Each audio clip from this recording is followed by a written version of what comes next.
Oyjon, dadajon, men ishga ketdim. Bolam, shoshma. Senda gapimiz bor. Xo'p.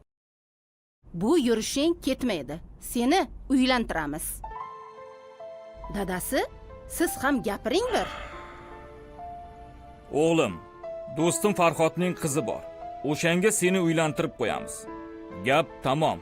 Axir dada, hozir uylanishga sharoitimiz yo'q-ku. Ozgina ishlab olay. Sen o'ylama. Amaking bilan gaplashib qo'ydim. Bu hafta yoniga o'chib ketasan. Rossiyada 1 yil ishlab kelsang, bemalol to'y qila olamiz. Ha, shunday. Kelguningcha seni fotiha qilib qo'yamiz. Kelganingdan darrov to'y qilamiz. Men ortiq kutolmayman.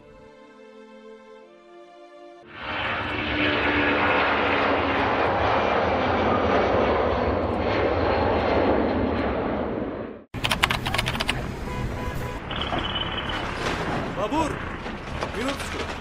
Aha, Это твоя зарплата. spasiba. Bobur, oylik oldik-ku, bugun bir dam olaylik. Mayli. Ma'lumotlarga ko'ra, hozir dunyoda OIV infeksiyasini yuqtirgan qariyb 40 million nafar bemor bor. Ular Nima ko'ryapsan, ey? Ayo, o'zim. kishiga ortyapti. Eng yomoni, kasallik har yili 600 ming kishini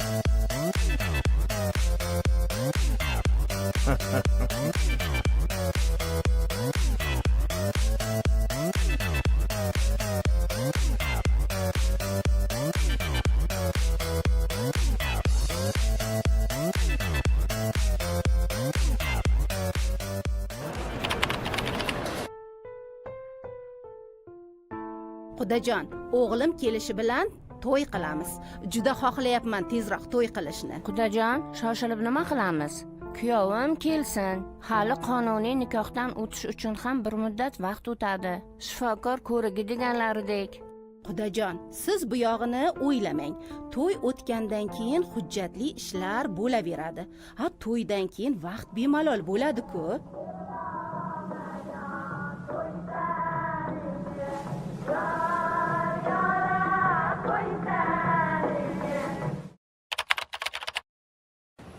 Buncha shoshilasiz?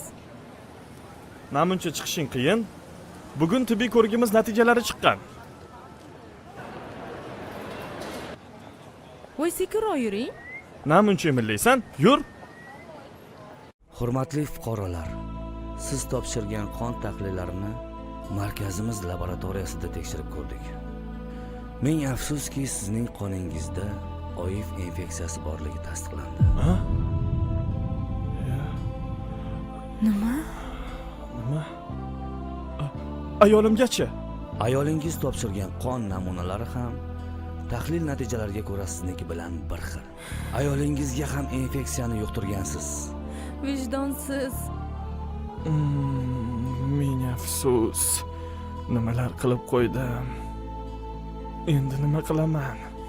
Insofsiz. Shunchalik xudbinlikka bordingizmi? Qaytib ko'zimga ko'rinmang.